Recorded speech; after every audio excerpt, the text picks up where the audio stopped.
National Guard troops patrolling the nation's capital are now carrying firearms. The majority will carry M17 pistols, their service-issued weapons, according to a Defense Department official, while a small number of the troops will be armed with their service M4 rifles. National Guard troops were seen walking around the city with pistols holstered on their hips and MP patches, designating their role as military police. You see them on the screen.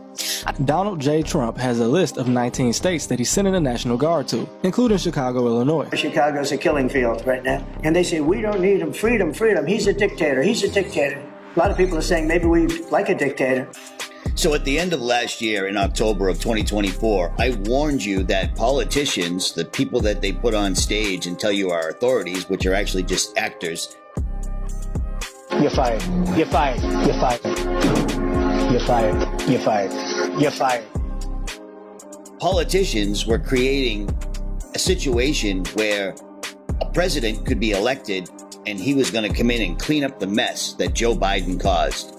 And I warned you about this. I warned you about this, that they were not only violating posse comitatus, but they also had a DOD directive that they put in place that nobody seemed to really pay too much mind to.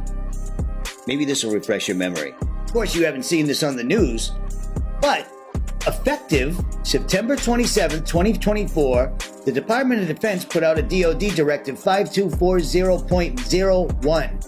DOD intelligence and intelligence-related activities and defense intelligence component assistance to law enforcement agencies and other civil authorities. So don't you find it strange that under Joe Biden, he passed a law very quietly allowing the military to not only help local law enforcement in crisis situations, but they could also fire on American citizens? What a strange coincidence that Biden passed a law that was actually helpful to Trump. It's kind of like they're on the same team. Isn't that weird? And this entire thing completely puts posse comitatus in the trash, right next to the Constitution, because these guys aren't following the rules anymore, and they haven't been for a very, very long time.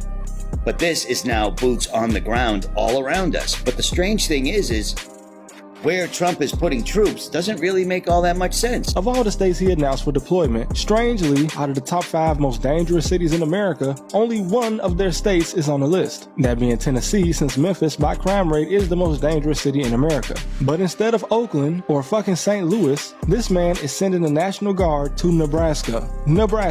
Also, instead of Detroit or any part of Michigan, he's sending the National Guard to Wyoming. What? Why? And Utah, the Mormon state, South Dakota too? Okay, so clearly this is not about cleaning up crime, right? Have you ever been to St. Louis? Now it's important to remember that Chicago, New York, and LA, just due to the sheer size of these cities, none of them are even top 25 in the most dangerous category.